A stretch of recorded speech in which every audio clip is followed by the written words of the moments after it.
¿Qué tal, Ximena? Doctorita, ¿cómo está? Muy bien, encantada de volver a compartir un rato contigo. Sí, y me encanta de que esté otra vez aquí, doctorita. Y ahora con un tema súper interesante que desde el momento en el que empezamos a hablar de endocrinología, me pareció importante que lo toquemos y lo toquemos con usted Muy necesariamente. bien, muy Me bien. encantaría muchísimo que, bueno, para las personas que no le conocen, es la primera vez que hacemos un live en TikTok. La anterior vez lo hicimos en Instagram Eso por es. problemas varios, pero ya estamos por aquí. Entonces me encantaría, doctorita, que se presente para que le puedan conocer las personas que ya se están conectando. Y eso, mi doc. Bienvenida. Muchas gracias, Ximena. Bueno, pues yo soy Nuria García de la Torre, soy endocrinóloga. Hice la residencia, bueno, pues hace ya 27 años que la empecé aquí en Madrid, en el Hospital Clínico, y cuando acabé me fui a Oxford. Estuve allí en el Oxford Center for Endocrinology, Diabetes and Metabolism 2 años y medio. Luego volví otra vez al hospital clínico, que es de sanidad pública aquí en Madrid, y ahí estuve pues hasta hace 2 años que empecé la práctica en el Centro Creciendo de Madrid, y bueno, pues ahí llevo estos 2 últimos años. Cuando estuve en el clínico, los últimos 10 años, con un programa de becas, estuvimos desarrollando una línea de investigación sobre la diabetes gestacional y la dieta mediterránea. Y bueno, pues cuando me fui de allí quería darle una continuidad a eso, y vi bueno, que no había nada publicado aparte de libros de recetas para diabetes gestacional. Y bueno, pues me decidí a escribir un libro para que las mujeres tuviesen un poco más de información más allá de, pues de las recetas que pudiesen hacer, ¿no? Y bueno, pues el libro salió hace 11 meses publicado, y bueno, yo creo que con eso más o menos hacen una idea de mi trayectoria. Sí, sí, mi doc, perfecto. Gracias, gracias por su presentación. Y justamente lo que usted comentaba, que en cuanto a diabetes gestacional, quizás no se ahonda mucho y puede que sí sea una patología frecuente y muchas veces mal abordada justamente por el desconocimiento en el área tanto de los médicos como de los pacientes, que desconocen completamente qué es lo que se tiene que hacer o cómo se tiene que diagnosticar. Y bueno, justamente con eso tengo varias preguntitas aquí que son las Vale. que nos llegaron y bueno, espero que podamos responderlas todas porque fueron dudas según lo que vi, muchas pacientitas que están embarazadas y que tienen dudas sobre esto y espero que pueda ser una respuesta para todas esas pacientitas que tienen estas dudas y también para los médicos, claro está. Mi doy, entonces Estupendo. vamos a empezar con la primera preguntita. Ok. Hola, estoy en mi semana 13 de embarazo y en mis exámenes de orina salió cetonas positivo 2 cruces. ¿Eso qué significa? Bueno, primero explico qué son las cetonas y cómo se producen. Vamos a ver, las células generalmente consumen glucosa, azúcar como su combustible principal, es de lo que se alimentan. Pero cuando las células no pueden captar esa glucosa, lo que hacen es consumir grasa, y al metabolizar esa grasa se producen cuerpos cetónicos que luego se eliminan por la orina y aparecen cetonas en la orina. ¿Qué pasa en el embarazo? Pues en el embarazo el feto siempre va a tener prioridad sobre la madre para disponer del azúcar que hay circulante. Entonces, en el embarazo, a poco que estemos unas horas sin comer, como ese azúcar que tenemos en nuestra sangre va al bebé y no está disponible para nosotras, y mucho más si tenemos náuseas o tenemos vómitos, pues al no disponer de ese azúcar para nuestras células, se utilizan grasas y por eso aparecen las cetonas en orina. O sea que esa es la causa más frecuente, sobre todo en el primer trimestre de embarazo. Pues estar demasiadas horas sin comer, las náuseas, los vómitos.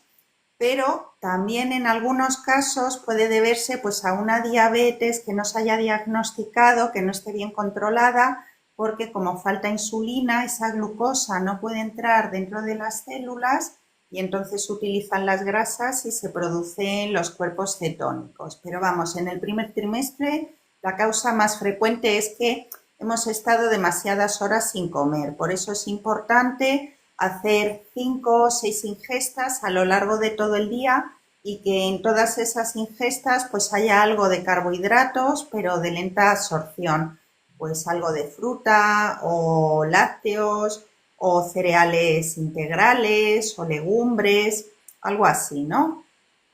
Ok, perfecto. Y en esto también me parece importante que muchas veces los exámenes no se correlacionan con la clínica de los pacientes. Depende y debe ser individualizado. En este caso es una paciente, claro está, y estas dudas también deberían resolverse en la consulta.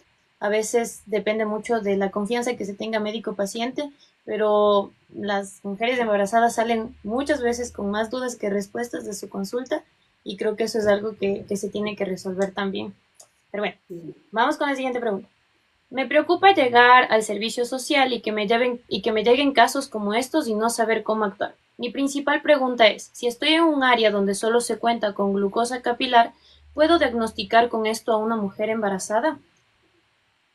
Bueno, lo ideal desde luego es hacer la sobrecarga oral de glucosa, pero si no está disponible con el glucómetro capilar nos podemos apañar bastante bien. De hecho, incluso en los hospitales donde se hace habitualmente la sobrecarga oral de glucosa, hay mujeres que les hacen la sobrecarga y no la pueden acabar porque vomitan, la intentan repetir con antieméticos y vuelven a vomitar, o sea que al final no les puedes hacer la sobrecarga y con estas mujeres pues te puedes manejar haciendo perfiles glucémicos y o sea, los puntos de corte que se utilizan pues son los objetivos de luego el seguimiento de la diabetes gestacional, es decir, las glucosas antes del desayuno, comida y cena tienen que estar por debajo de 95 y luego las post desayuno, comida y cena, si se miden a la hora, tienen que ser menos de 140 y si se miden a las 2 horas, menos de 120. Y con eso, pues si esas cifras están por debajo, se puede excluir diabetes gestacional. Y eso es muy interesante porque también tenía esa duda cuando estamos en servicios sociales, por ejemplo, acá en Ecuador, no se dispone prácticamente de nada y por más que uno quiera referir a las pacientes embarazadas a una entidad donde se cuente con esos exámenes, las pacientes muchas veces no van o no pueden, es que son zonas muy alejadas, al menos de aquí en la Amazonía del Ecuador es muy, muy alejado.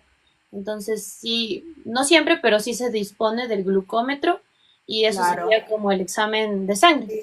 eso es, eso es. Ya te digo que aquí a veces, o por ejemplo, las pacientes también que se han operado de cirugía bariátrica, a esas mujeres no se les puede hacer una sobrecarga oral de glucosa porque hacen muchas un dumping y se ponen malísimas. Pues también aquí nos manejamos en esos casos con los glucómetros capilares. Ujú, ya, perfecto. Ok, la siguiente pregunta. Los resultados me salieron muy bien y ahora con 36 semanas me dijeron que tengo diabetes gestacional porque subí de peso. ¿Así funciona? Bueno, una de las causas que aumenta el riesgo de diabetes gestacional efectivamente es el exceso de peso, el exceso de grasa. Y eso es porque la grasa aumenta la resistencia a la insulina. La insulina es una hormona que lo que hace es que permite que la glucosa entre en las células. Es como una llave que abre la cerradura de las células, abre la puertecita y entra la glucosa, el azúcar y ya las células la pueden utilizar, ¿no? como combustible. Entonces, si esa insulina no hace bien su trabajo, no abre la cerradura para que entre la glucosa se queda circulando y los niveles son más elevados y entonces aparece la diabetes gestacional. Entonces, sí, lo que le han dicho es correcto. Ok, correcto. La siguiente pregunta. Salí con 101, después 170 y a las 2 horas 138. Ahora me mido la glucosa 4 veces al día y me mandaron la mitad de una pastilla que no mencionó, pero tengo miedo de tomarla por la bebé. Vale. Bueno, lo primero con las cifras que ha tenido ya es diagnóstico de diabetes gestacional, porque la primera cifra de la curva, de como son 3 puntos, será la de 2 horas, la que le han hecho, tiene que ser inferior a 92. Ella tenía, creo que has dicho, 101, o sea que efectivamente tiene diabetes gestacional. E imagino que la media pastilla que le han puesto es la metformina. La metformina sí que es eficaz como tratamiento de la diabetes gestacional, pero es verdad que la ADA, que es la Sociedad Americana de Diabetes, recomienda que cuando ya hay que tratar farmacológicamente la diabetes gestacional se utilice mejor la insulina, pero sigue habiendo muchos países en Latinoamérica y también aquí en Europa, por ejemplo, Reino Unido, pues utiliza de primera línea la metformina y es eficaz, pero lo que se ha visto es que hay más riesgo de que los bebés salgan con un poquito menos de peso y lo que se ha visto es que luego hacen como un crecimiento compensatorio y en fases posteriores más avanzadas de la infancia, pues luego son niños que tienen un poquito más de grasa, ¿vale? Y por eso se prefiere la insulina, pero si le ha mandado la metformina, la tendrá que tomar porque tendrá unos niveles de azúcar que si no se controlan también tienen efectos, bueno, pues perjudiciales sobre el embarazo y sobre el bebé. Entonces ya habrán valorado sus médicos el riesgo-beneficio y se lo habrán pautado porque lógicamente el beneficio que va a obtener va a ser mucho mayor que el riesgo. Y eso también como que pasa muchas veces que tienen miedo de, en general, tomar varios medicamentos por el bebé, por la bebé, porque no se sabe qué efectos puede tener, pero claro, como usted menciona, en este caso es más riesgo-beneficio, porque si Claro, se deja la diabetes desarrollar, pues claro, puede tener un bebé más grande de lo normal, que luego dificulte el parto, pueden nacer con inmadurez de ciertos órganos y entonces, por ejemplo, pueden tener más síndrome de distrés respiratorio porque no se ha formado bien el surfactante de los alveolos, es decir, los pulmones no funcionan bien o que nazcan más amarillitos porque el hígado no ha terminado de madurar del todo. También pueden tener hipoglucemia al nacer y respecto a la madre hay más riesgo de que sea un parto prematuro, también se asocia a más riesgo de preeclampsia, de que aumente la tensión durante el embarazo y si el bebé es más grande, pues claro, hay más posibilidades de que el parto acabe siendo por cesárea. O sea, que son muchas cosas las que se intentan evitar, así que el tratamiento hay que tomarlo. correcto. Ok, la siguiente pregunta. A mí me midieron el azúcar en ayunas antes del examen y me salió 120. ¿Eso es normal? No, no. En ayunas, antes del examen, el azúcar tiene que estar por debajo de 92. Entonces, imagino que ya con esa cifra, pues ya tiene diagnóstico de diabetes gestacional y ni siquiera se molestaron en hacer la curva porque esta paciente ya está diagnosticada. Sí, correcto. La siguiente pregunta. ¿Qué pasa cuando una paciente tiene antecedentes? ¿Se asume obligatoriamente que hará diabetes gestacional? No, obligatoriamente no. Tiene, si antecedentes, no sé si se refiere a que tenga antecedentes familiares de diabetes o que esa paciente en un embarazo anterior ha tenido diabetes gestacional. En cualquier caso, las dos situaciones se asocian a un mayor riesgo de diabetes gestacional en el embarazo actual, pero no significa que necesariamente lo tenga que tener. Lo que sí se hace es que la prueba, en lugar de hacerla entre la semana 24 o 28, que es cuando se hace habitualmente, se empieza a hacer ya en el primer trimestre, porque sabemos que es una paciente que tiene más riesgo de desarrollarlo, pero no significa que necesariamente lo vaya a desarrollar. Correcto.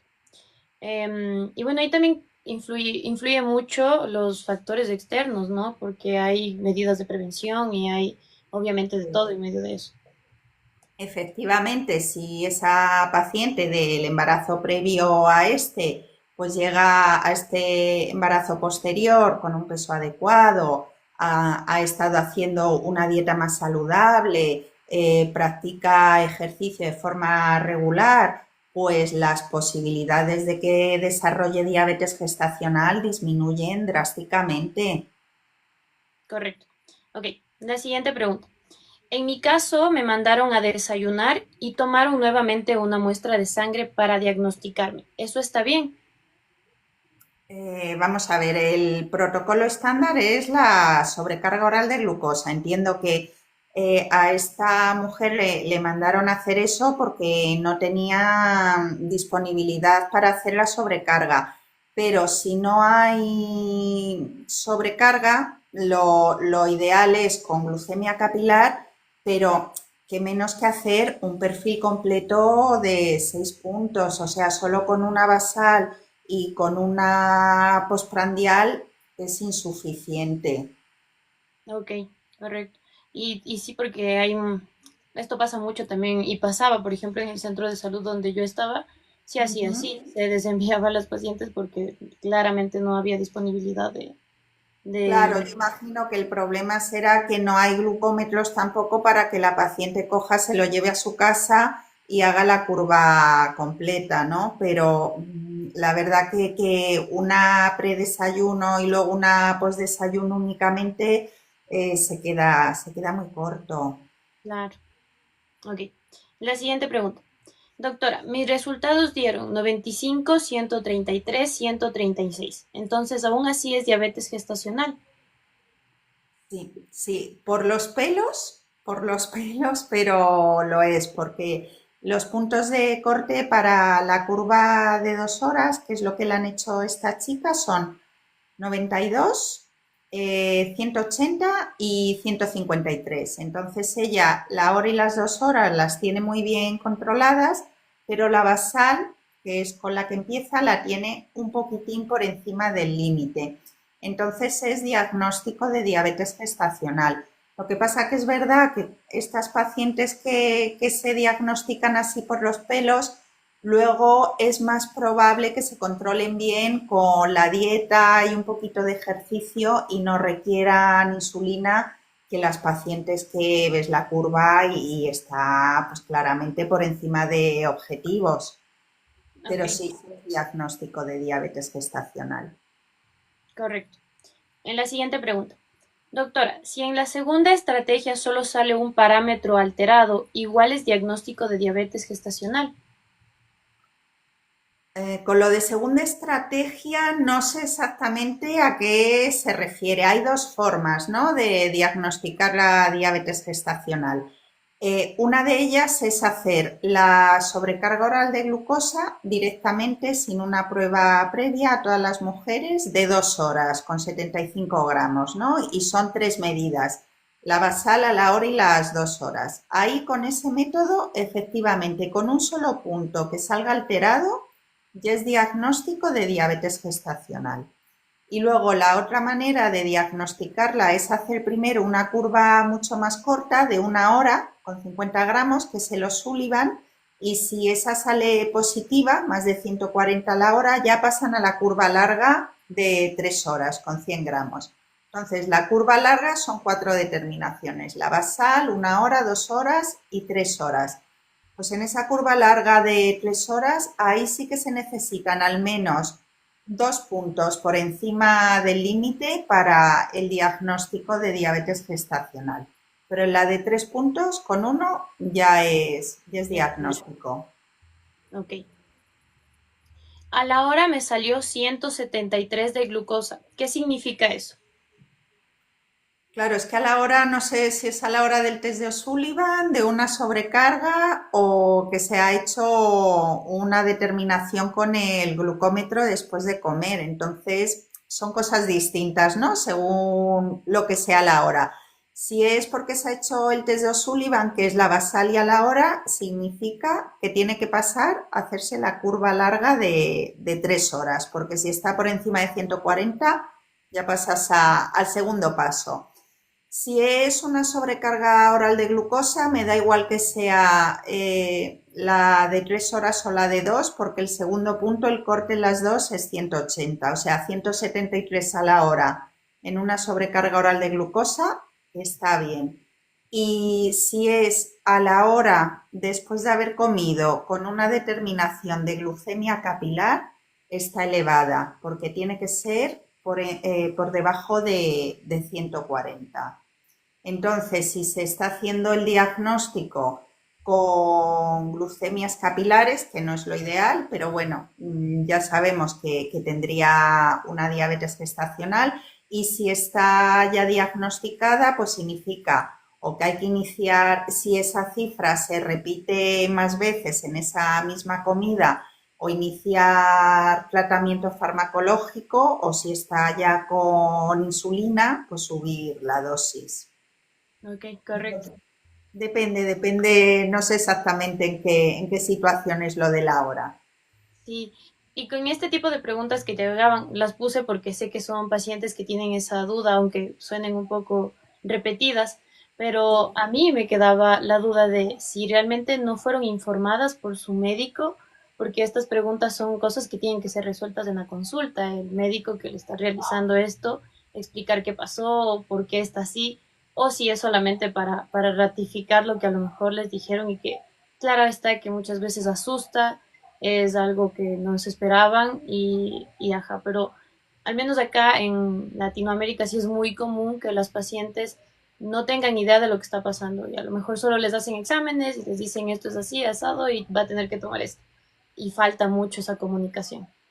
Pero en España también se da esa situación mucho, porque tú ten en cuenta que esto se diagnostica en la gran mayoría de los casos en mujeres jóvenes y sanas, Ujú. que no se esperan el diagnóstico, que les cae como un jarro de agua fría, y primero yo creo que se les da la información sin que ellas hayan tenido tiempo de digerir Ujú. el diagnóstico, y luego pues no se han enfrentado, no es como una diabética tipo uno que ya sabe todo de la dieta, ya sabe todo o casi todo del tratamiento, y sabe que tiene que ser un poco más estricta, el control más estrecho, pero bueno, ya está súper familiarizada con el glucómetro, con pincharse en el dedo, o tienen ya los dispositivos de monitorización continua.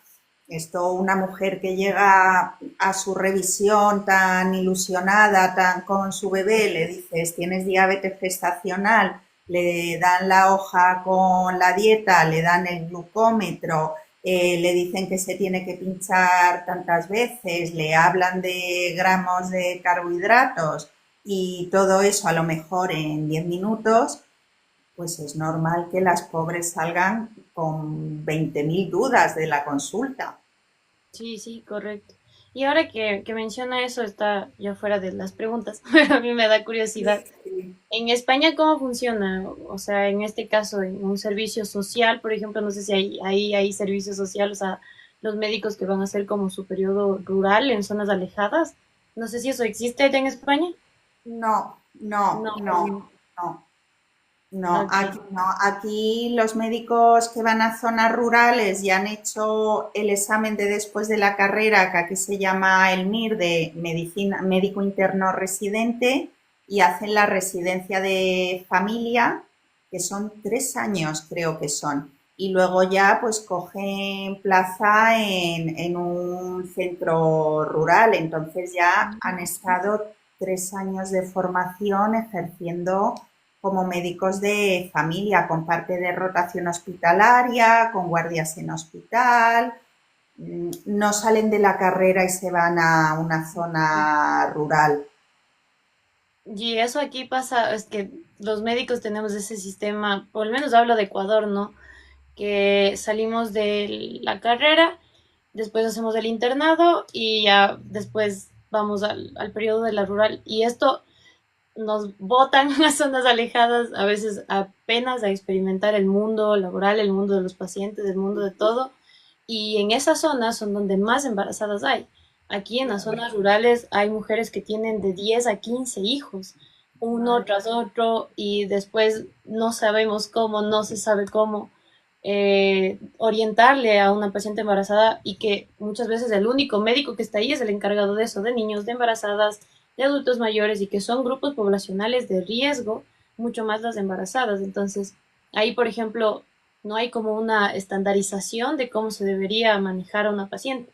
Y tenemos guías, por ejemplo, acá en Ecuador hay guías de práctica clínica que son para, en general, las claves obstétricas, como el manejo de pacientes embarazadas, pero siento que no está claro, al menos acá, para los médicos no hay esa forma, al menos para los médicos nuevitos que están saliendo a la rural y a esas zonas tan alejadas donde más embarazadas hay, no hay una guía, no hay una forma de decir, así puedes orientarle a tu paciente que está embarazada, que le salió esto, que le dijeron esto, y eso genera más dudas y eso justamente va bajando y bajando el conocimiento en las embarazadas y eso a veces genera lamentablemente desconfianza en el personal de salud, pero es Claro. porque van directamente a la zona rural y así. Claro, es que yo me imagino que en esa situación también el profesional muchas veces estará desbordado. Es que, claro, no se le puede exigir tampoco igual a un médico que está en una zona rural sin medios y que tiene que ver y tratar todo que a un especialista que se dedica solo a un campo del conocimiento y que está además en un centro con muchos más medios. Claro, es que no es comparable. Sí, correcto. Pero bueno, ahora que me explica que allá son como los médicos familiares, por ejemplo, cuando se diagnostica una paciente, ¿cuál es el procedimiento ideal a seguir allá en España? En España la diabetes gestacional la lleva el endocrino. Ok. Entonces, claro, generalmente aquí cuando la paciente ya está, dice, sabe que está embarazada, el médico de cabecera la remite al obstetra y el obstetra va haciendo el seguimiento, es el que solicita pues el cribado habitual entre la semana 24-28, si considera que es una paciente de mucho riesgo, le hace el cribado ya en el primer trimestre y cuando la curva sale positiva se manda al endocrino y el endocrino que generalmente trabaja con personal de enfermería, de educación de diabetes, son los que llevan la parte de diabetes gestacional. Ok, ok, correcto. Eso, muy interesante el tercer mundo. La siguiente pregunta. Estudiante de medicina por aquí. En un pase de visita preguntaron que por qué se hace desde la semana 24 a 28 de gestación el examen. Nadie respondió y sigo con la duda. Ah, pues mire, esta pregunta no me la han hecho nunca, está muy bien. Eh, es sobre todo por el lactógeno placentario. Vamos a ver, el lactógeno placentario es la causa fisiológica más importante de que aumente la resistencia a la insulina durante el embarazo, porque la función de esa hormona es precisamente eso, generar resistencia a la insulina. Tú ten en cuenta, Ximena, que de los 200.000 años más o menos que llevamos sobre la faz de la Tierra, la disponibilidad de comida, de que tú abras un armario o una nevera y puedas comer, es de muy poquitos años para acá. Nos hemos pasado la mayor parte de nuestro tiempo siendo recolectores, siendo cazadores y a lo mejor pasando muchas horas sin poder comer. Entonces, el lactógeno placentario lo que hace es que la insulina de las madres se genera resistencia a la insulina, con lo cual las células maternas no captan la glucosa que está circulando y está disponible siempre para nutrir al feto. El feto siempre tiene prioridad sobre la glucosa circulante materna y así se asegura uno pues la supervivencia, ¿no? O la viabilidad de ese embarazo. Entonces, el lactógeno placentario va aumentando según avanza el embarazo y tiene un pico ahí como al final del segundo trimestre, principio del tercero, ¿no? Que es cuando más resistencia fisiológica, obviando otros factores ya como obesidad, ¿no? O malos hábitos, pero fisiológicamente es el pico de resistencia a la insulina ahí en ese periodo. y por eso ahí se hace la sobrecarga oral de glucosa, salvo en las pacientes que ya sabemos que tienen mucho riesgo y que tienen otros factores, además de los fisiológicos, pues como los genéticos, por antecedentes familiares de diabetes o porque ellas han tenido ya diabetes o por la edad, porque cuanta más edad, más resistencia a la insulina hay, o por obesidad, entonces ahí lo hacemos antes, pero si no, lo hacemos entre 24 y 28 semanas gestacionales por el lactógeno placentario. Yo, yo creo que mejor explicado imposible. Vale. Doctorita, hay algunas preguntas que están poniendo aquí que estoy leyendo más o menos solo para comentarles que esas podríamos responderlas al final si todavía tenemos tiempo, pero vamos a Vale. priorizar las que ya nos dejaron, pero ajá, las Está personas que bien. veo ahí unas preguntas. Ok, la siguiente. Para el examen de glucosa hay que tomar en cuenta las horas de ayuno y la dieta previa al estímulo con la glucosa. Para la sobrecarga oral de glucosa, sí. Para la curva de 2 y 3 horas. Para el O'Sullivan no, pero para la sobrecarga ya diagnóstica, sí. Hay que hacer un ayuno de 8 horas. Y luego, sí que es verdad que para un poco estimular a la secreción de insulina y que funcione bien durante la curva, pues los 3 días antes a la curva, lo ideal es tomar por lo menos 150 gramos de hidratos de carbono. Y como las pacientes que están viendo dirán, ¿y qué son 150 gramos de hidratos de carbono? Pues, por ejemplo, tomar en los 3 días anteriores al día 3 piezas de fruta, 3 raciones de lácteos, 3 rebanadas de pan integral y luego en la comida y en la cena poner una guarnición como el cuarto del plato o de arroz o de pasta o de legumbres o de patatas, ¿vale? Pero no se recomienda que, porque eso no se recomienda en ningún caso durante el embarazo, aprovechar eso para tomar o bollos o galletas o chocolate. Eso mejor que no. Ok, clarísimo. La siguiente pregunta. Doctora, disculpe, ¿las mediciones de control se pueden realizar en casa con un glucómetro casero? Sí, vamos, el seguimiento y el control se hace con el glucómetro capilar y el diagnóstico, lo que hemos hablado antes. Lo ideal es la sobrecarga, pero si no se dispone de ella, efectivamente nos podemos apañar con el glucómetro con los cortes que te he dicho antes, 95 en ayunas y antes de las comidas, si se hacen las glucosas postprandiales a la hora por debajo de 140 y si se hacen a las 2 horas por debajo de 120. Ok, correcto. Y con esto que me contaba que allá las pacientes que tienen diabetes gestacional son llevadas por un endocrinólogo, me imagino que el rato que son diagnosticadas ellas ya tienen que, o la mayoría debe disponer de un glucómetro, ¿no? O sea, se van a su casita con un glucómetro. Te lo dan, eso van a su centro de atención primaria y ahí les dan el centro de atención primaria es donde está el médico de cabecera o general o de atención primaria. Pero vamos, no tienen que pasar, ya van con el diagnóstico de diabetes gestacional y en su centro de salud local ahí ya les proporcionan el glucómetro y las tiras reactivas para el glucómetro. Ay, no, eso es, qué bonito. Es que acá el glucómetro que se tiene es para todo el centro de salud y a veces no se tienen las tiritas, no, es que Claro. es muy complicado para que, sobre todo en zonas rurales, porque quizás en zonas un poco más céntricas, pero a veces en zonas ya muy, muy rurales no hay ni el glucómetro, menos le van a dar a cada paciente para su control. Complicado, pero bueno. Es muy complicado, vamos, es que es más hacer adivinación que ejercicio de la medicina. Sí, correcto. Bueno, vamos con la siguiente pregunta. ¿Cuál es el tratamiento actual de la diabetes gestacional? ¿Hay cambios en la última guía de la ADA? ¿Y qué otras guías permiten guiar el manejo para estas pacientes?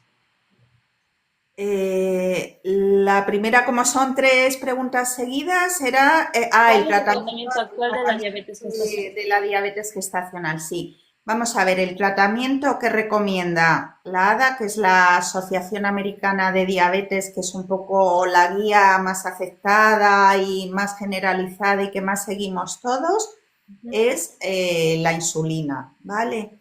Es verdad lo que hemos hablado antes, que hay muchos países en Europa y en Latinoamérica que empiezan con la metformina, pero lo que hemos hablado de, bueno, el riesgo de que los bebés salgan un poquito más pequeñitos y luego hagan este crecimiento compensatorio y con más tendencia a la obesidad cuando crecen. Entonces, bueno, pues lo ideal sería utilizar insulina.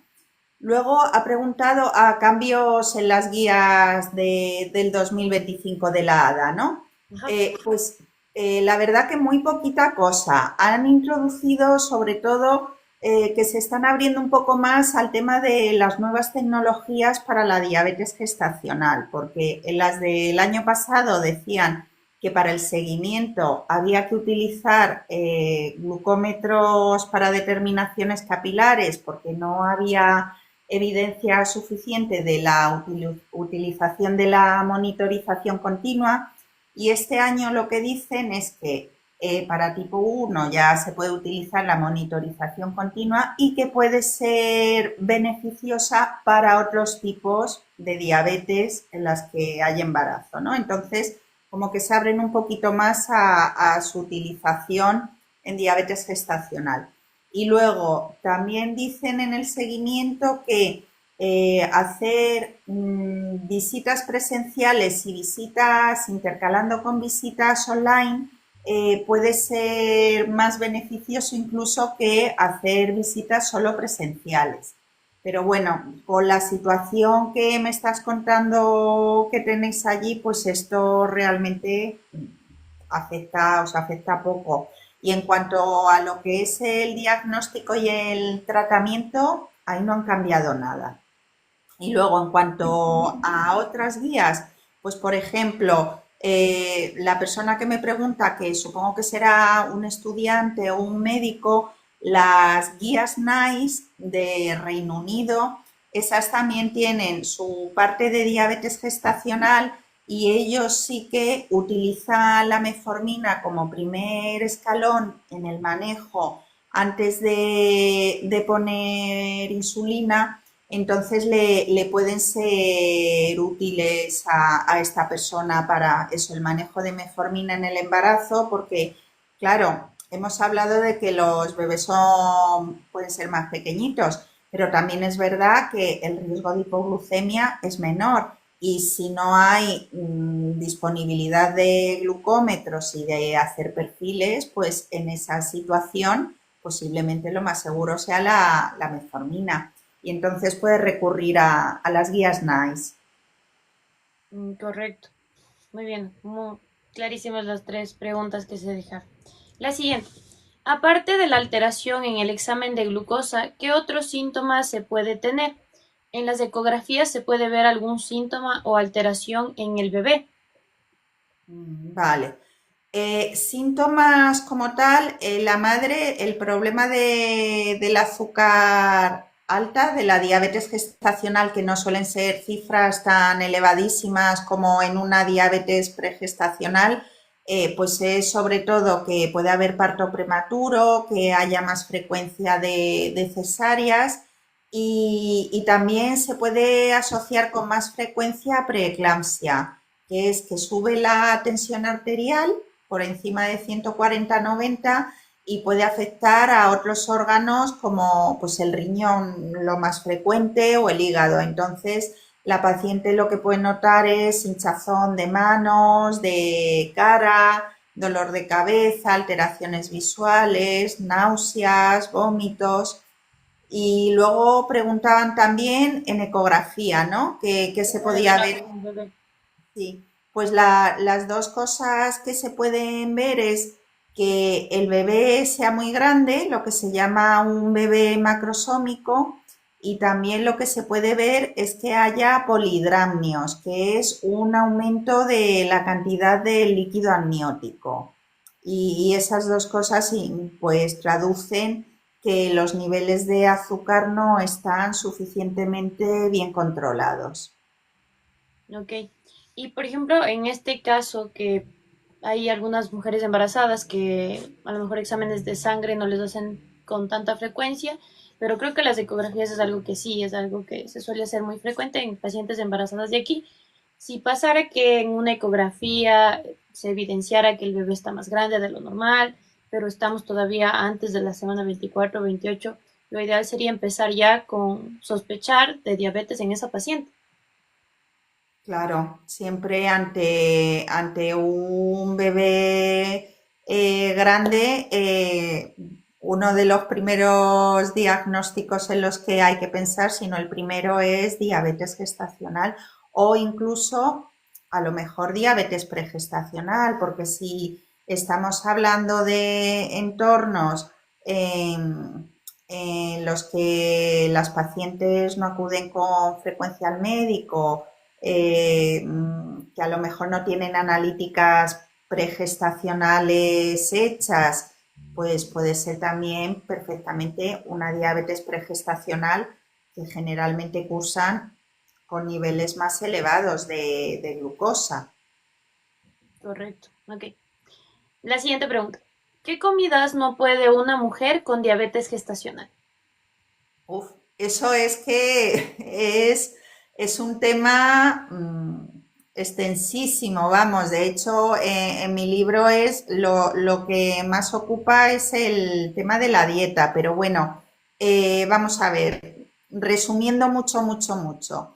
La diabetes gestacional, sobre todo, a lo que hay que prestar atención es a los hidratos de carbono. ¿Por qué? Porque por un lado no podemos tomar azúcares añadidos, es decir, no se pueden tomar zumos, no se pueden tomar refrescos azucarados, no se puede tomar bollería, no se pueden tomar galletas, chocolate, miel, todas estas cosas que entendemos como azúcar, eso no se puede tomar, pero luego tampoco se pueden eliminar todos los o reducir mucho todos los alimentos que tengan glucosa, porque lo que hemos hablado antes, si no, la poquita glucosa que hay se va al feto, la madre se queda sin suficiente glucosa, se queman grasas, se producen cuerpos cetónicos y los cuerpos cetónicos no son buenos para el bebé. Entonces, sí que hay que tomar hidratos de carbono, tienen que estar distribuidos a lo largo de todo el día, hay que hacer como 5 o 6 ingestas,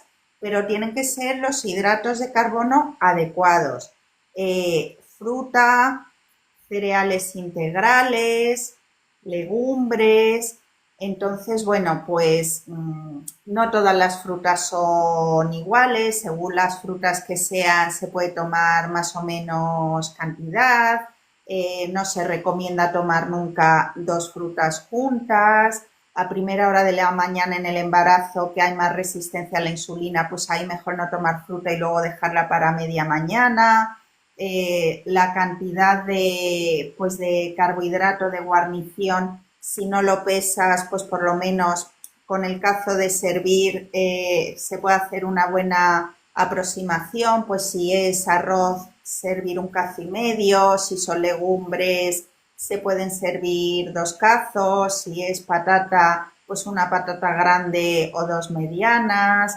Si queremos comer pan, se pone solo un cazo y se puede tomar pues una rebanadita de pan integral. O sea, ahí ya es un poquito más complejo, ¿no? Pero la base es esa, quitar azúcares, pero sí tomar carbohidratos de lenta absorción en todas las ingestas, distribuidas en 5 o 6 a lo largo de todo el día.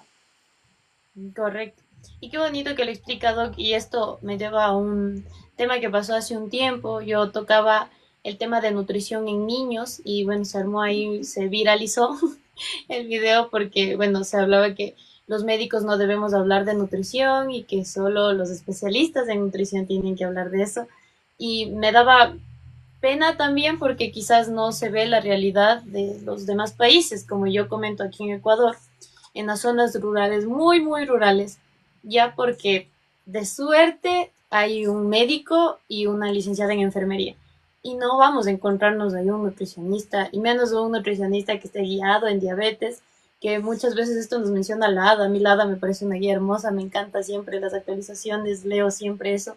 Pero sí es verdad que está muy alejado de la realidad que tenemos en países como de acá, de Sí, Ecuador. sí, Entonces, por ejemplo, yo no puedo no darle información de nutrición a mi paciente cuando, absolutamente. cuando la tengo. Hay muchas cosas que sí, yo estoy consciente, no somos especialistas en nutrición y eso no va a pasar porque pues claramente somos médicos, pero sí tenemos conocimientos en eso y si hay información, herramientas que le puedo dar a mi paciente, se las voy a dar, no porque no tenga esa especialidad, no lo voy a hacer y actualmente incluso ya hay especialidades en eso para los médicos también, pero qué importante es educarle a los pacientes. Para mí, lo más importante siempre ha sido conversar con los pacientes, que ellos entiendan qué es lo que les está pasando, porque cuando un paciente no entiende lo que le está pasando, no se apodera de su enfermedad y por tanto no va a seguir nada, ni los tratamientos, ni nada. Entonces, si yo me quedo callada y digo, no sé, y en comida, no sé, yo no soy especialista, a mí me parece eso tan ilógico y muchas veces se explica como usted, o sea, usted lo explica tan clarito, tan bonito, no me imagino con sus pacientes también, pero es importante que se hable. Es que es fundamental, vamos a ver, el objetivo principal de todos los que trabajamos en salud es que el paciente gane salud, mm, para empezar. Uh -huh. Y luego hay cosas tan sumamente básicas que es que todos tenemos que insistir y la nutrición es que es un pilar fundamental, fundamental de la salud.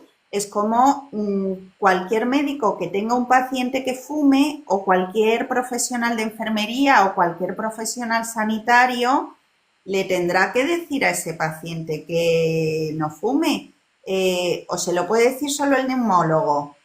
Es que es absurdo. Tenemos que Total. remar todos, estamos todos en el mismo barco, para ayudar al paciente tendremos que remar todos, ¿no? En la misma dirección, digo yo.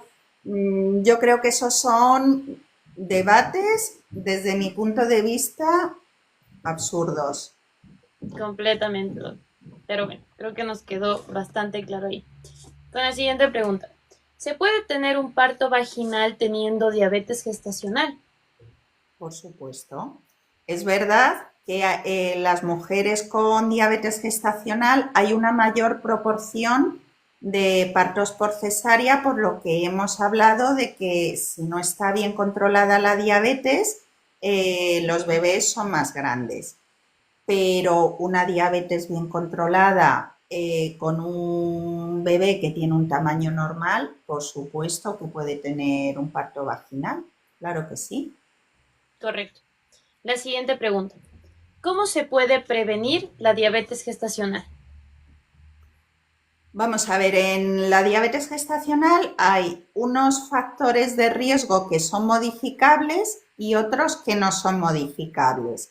Los que no son modificables, pues son los genéticos, si hay antecedentes familiares, si tú ya has tenido diabetes gestacional, hay ciertas etnias que tienen más riesgo y entre ellas, pues las mujeres latinoamericanas tienen más riesgo, por ejemplo, que las caucásicas, pero, o la edad, ¿no? Te quedas embarazada la edad que te quedas y eso no se puede modificar y a mayor edad más riesgo.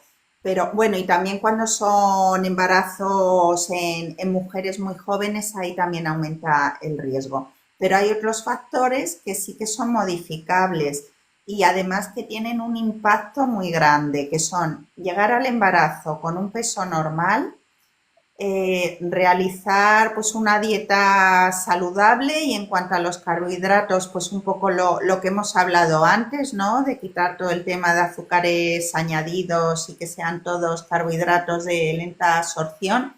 Y el tema del ejercicio también fundamental, porque el ejercicio tiene un impacto brutal sobre la sensibilidad a la insulina y el metabolismo del azúcar. Entonces, esas son las tres cosas que se pueden hacer. Y esto del ejercicio es un tema que, por ejemplo, también yo hablé en un video sobre preeclampsia, cómo prevenir preeclampsia. Había un artículo que se publicó en la New England y me preguntaban muchísimo cuáles son los ejercicios que no deberían ellas hacer o que sí deberían ellas hacer. Y creo que eso es algo en lo que aún tengo mucho que leer y ahondar, pero no sé si usted sabe un poco más respecto a ese tema. Bueno, pues también depende mucho de la situación de la que partimos. No es igual una mujer que ya hace ejercicio que una mujer que se plantea hacer ejercicio en el embarazo porque le dicen que es un embarazo de riesgo, ¿no? Entonces, en general, las que ya realizan ejercicio lo pueden seguir realizando y el resto pues tienen que empezar gradualmente. Se puede hacer tanto ejercicio aeróbico como ejercicio de fuerza, pero con unas precauciones que son muy de sentido común. Por ejemplo, hay que evitar ejercicios en los que puedas tener un impacto abdominal. Yo qué sé, por ejemplo, jugar al tenis dos personas, ¿no? Por parejas, porque te pueden dar un raquetazo. Todos los deportes que necesiten bastante equilibrio, porque el centro de gravedad, el punto de equilibrio, se desplaza y es mucho más fácil que te caigas. Pues eso, por ejemplo, esquiar, ejercicios de impacto así como montar a caballo, ejercicios, bueno, el submarinismo está también desaconsejado.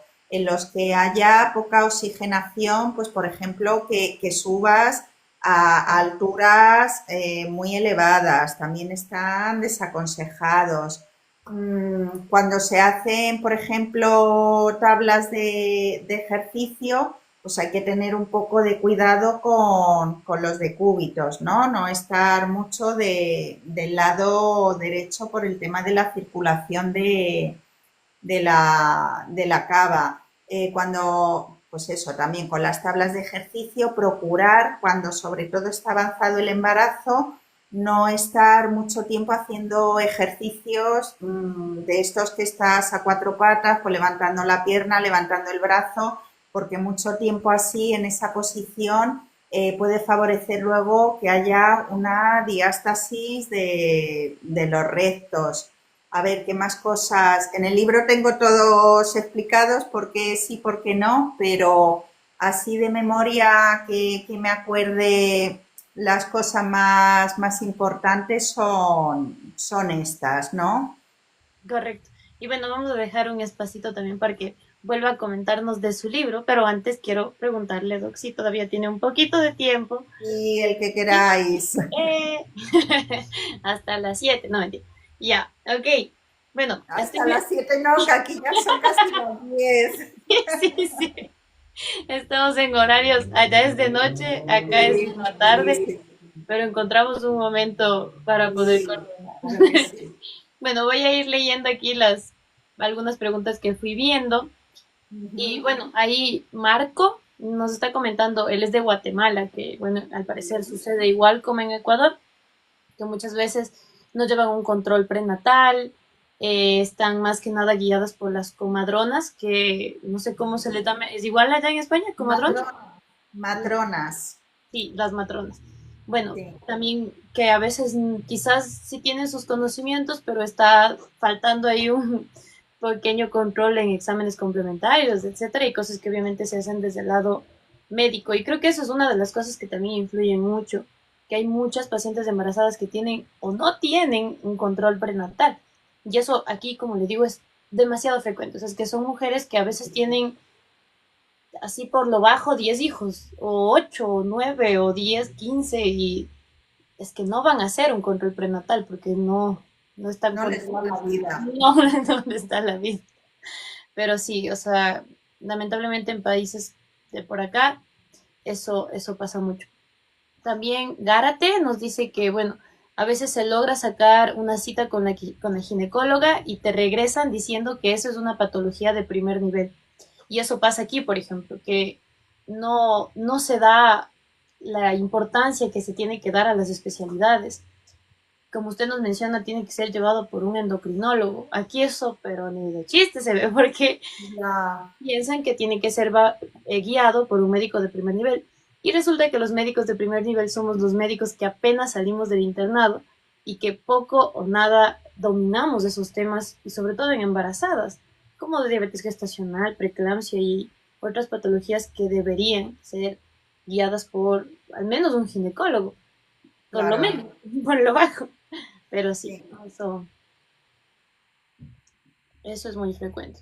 Y bueno, aquí hay otra pregunta. ¿Existen otros medicamentos aparte de insulina o metformina, algo nuevo para el tratamiento? ¿Nuevo para el tratamiento de la diabetes gestacional? No, no, porque los tratamientos que han salido nuevos en los últimos años para diabetes no están indicados en el embarazo.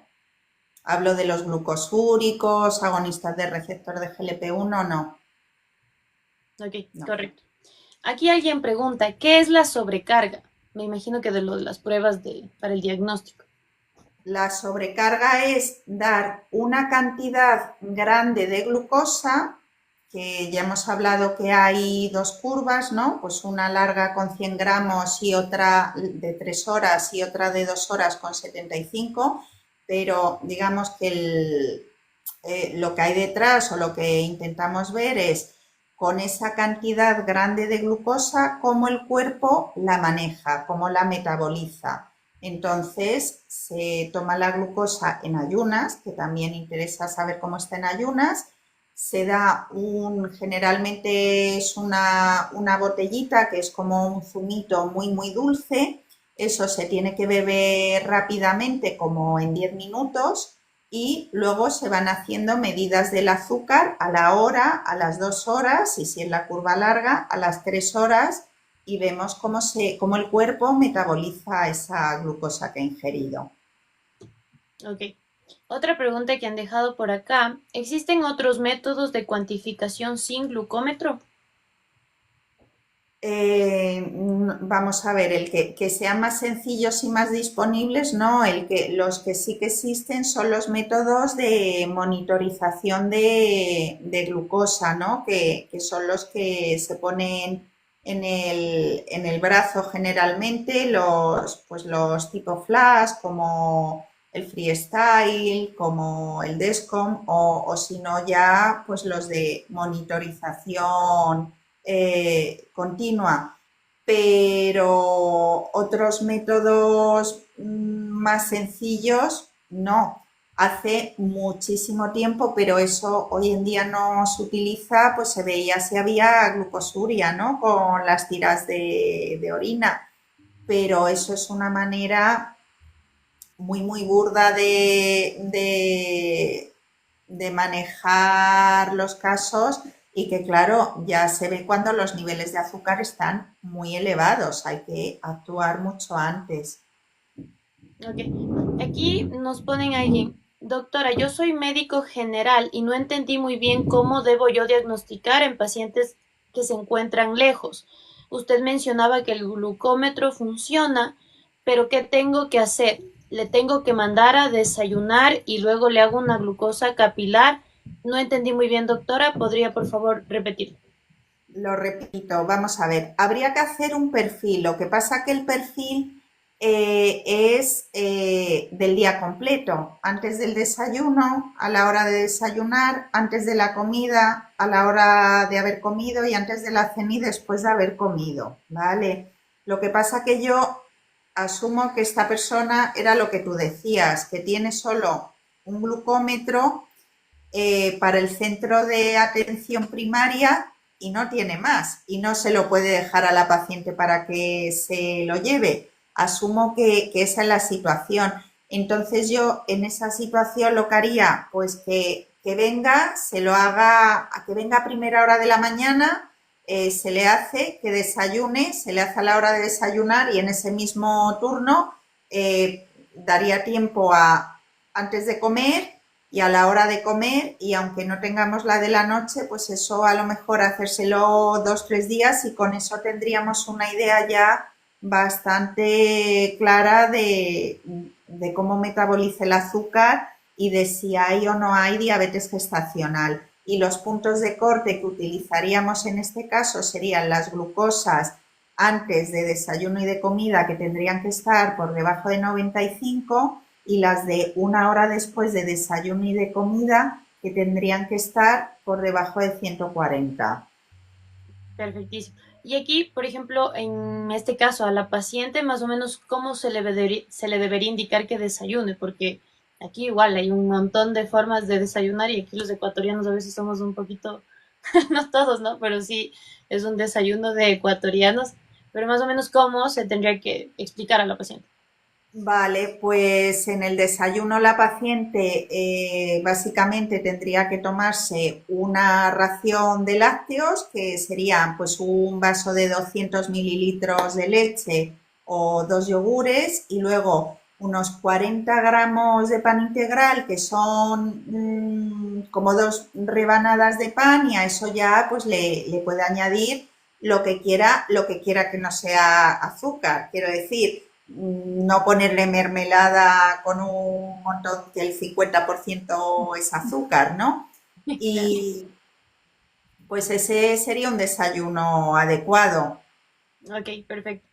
Nos dicen aquí, en Ecuador se llama el test de Sullivan, si mal no recuerdo, o si no me equivoco. El test de Sullivan no llega a ser la sobrecarga. El test de Sullivan es como un cribado previo que se hace, se dan 50 gramos de azúcar y se mide la glucosa a la hora. Si es por debajo de 140, ya no, a la paciente no se le hace nada, ya queda descartada, y si tiene más de 140 pasa a hacérsele la curva larga con 100 gramos, que se le mide el azúcar 4 veces, basal a la hora, a las 2 horas y a las 3 horas, y ahí, pues si hay 2 puntos patológicos, ya es el diagnóstico de diabetes gestacional. Ok, perfecto, doctorita. Bueno, creo que ahora sí abarqué todas las preguntas que quedaron acá, las que nos mandaron. Y ahora quiero aprovechar para que usted nos cuente más sobre su libro. No sé si lo tiene por ahí o nos puede explicar cómo se consigue, cómo pueden adquirirlo, sobre todo. Lo tengo yo, si queréis, os cuento, es el libro, os cuento un poco el índice para que veáis que podéis encontrar. Está en Amazon, pero está en amazon.es, en el Amazon de aquí de España. Lo que pasa que tiene formato también electrónico. Vamos, se puede comprar aquí, lo que pasa que llegar allí tardaría un poco más, Sí. pero hay versión Kindle, con lo cual eso sí que es inmediato. Y bueno, en el índice os cuento un poquito para que sepáis si os puede interesar o no, pues una introducción, y luego cuento qué es la diabetes gestacional y por qué me ha tocado a mí, ¿no? Para que entiendan las mujeres, pues eso, hablo de todos los factores de riesgo, de la fisiología, lo que hablamos del lactógeno placentario y otras cosas que influyen. ¿Por qué es importante controlar la diabetes gestacional? Aquí hablo sobre todo pues de las consecuencias que puede tener para la madre, para el embarazo, para el bebé, pero a corto plazo y luego a largo plazo, tanto para la salud de la madre, que tiene más riesgo de diabetes tipo 2, más riesgo cardiovascular, y el riesgo también a largo plazo para los bebés.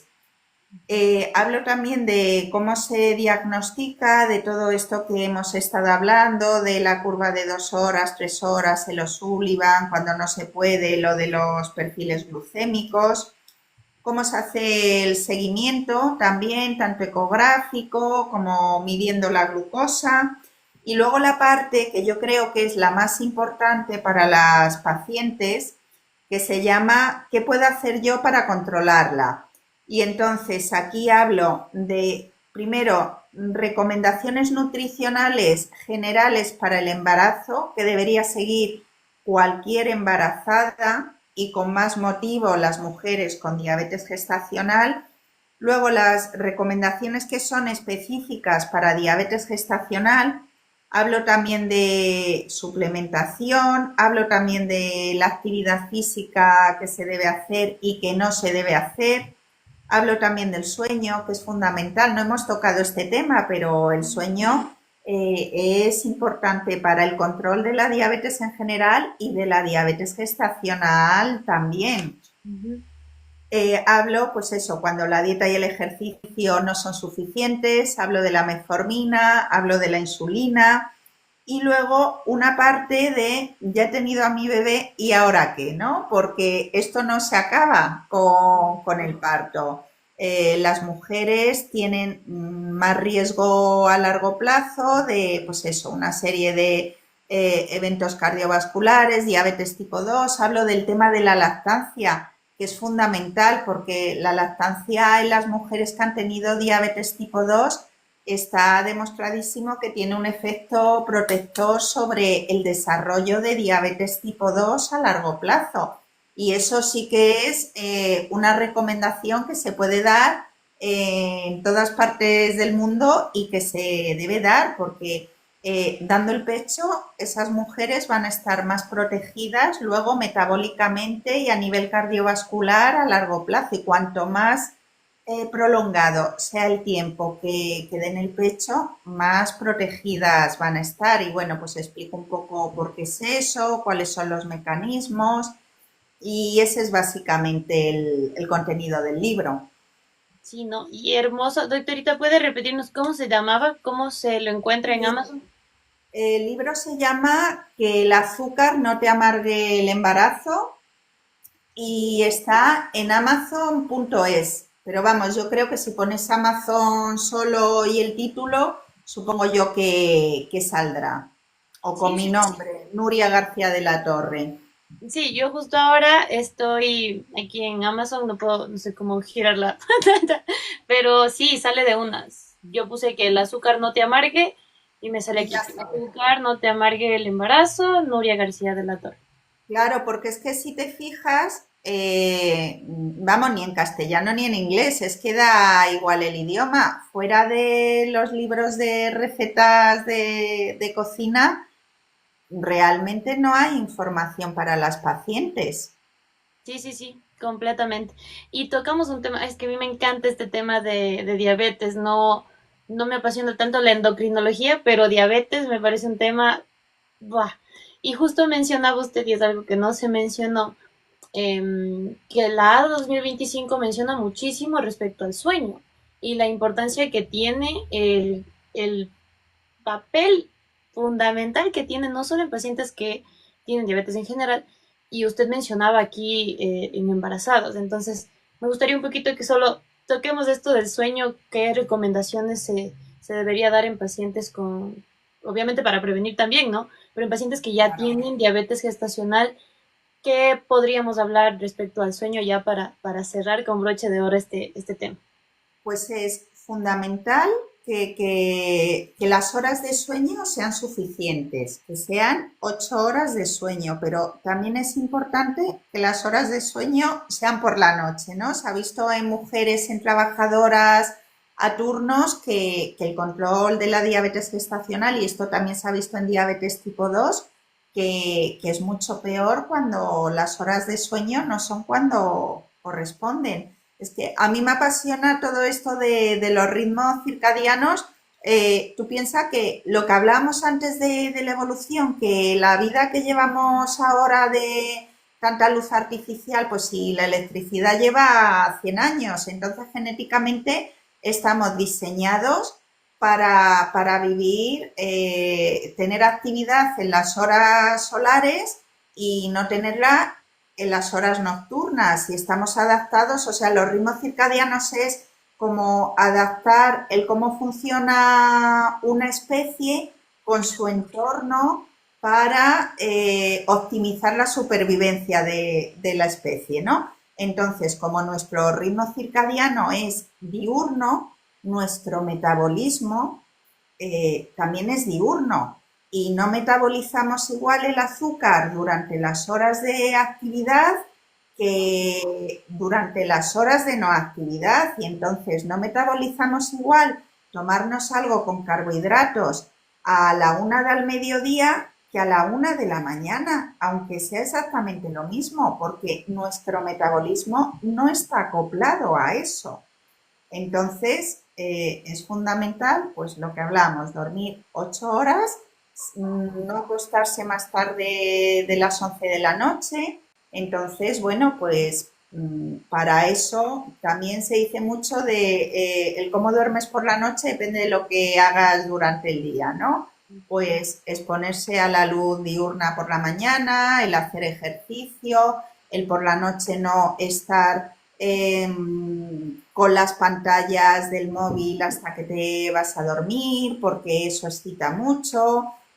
Cosas tan, truquitos tan simples como, por ejemplo, tener una agendita y apuntarse todo para que cuando te metes en la cama no estés ahí pensando y que no se me olvide esto y que no tal y que no cual y que lo apuntas en una agenda, como ya está y no se te va a olvidar, te relajas y al día siguiente la abres y retomas. O sea, cuidar la calidad del sueño es fundamental para esto y para muchas cosas.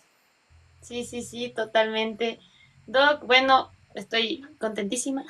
Yo ya quería que podamos hacer esto acá por TikTok. El que hicimos en Insta también fue hermoso y sin duda le voy a seguir trayendo para acá para que todos puedan nutrirse de sus conocimientos y que no solamente los colegas, sino también ahora vi muchísimas preguntas de pacientes y me gusta mucho que así sea. Y solamente, ya porque no sé cómo girar, pero ahí se ve, creo en Amazon.es que pueden encontrar el libro de la doc, que bueno, es una información importante, claro, para las embarazadas, pero como yo decía, para los médicos que, por ejemplo, acá en tercer mundo, que digo en primer mundo, que hacemos todo esto de la rural y no estamos muy empapados del tema, es una guía literalmente sencilla para que Sí, nosotros también informemos. sí, sí. Totalmente, Doc. Bueno, todos aquí, los que estuvieron, muchas gracias por conectarse. Están ahí Vosotros, unos corazoncitos, veo que pusieron algunos mensajes y para usted también, Doc, de verdad, gracias. Estoy a segura que lo voy a vosotros. traer de nuevo. Yo Y eso, mi Doc. encantada.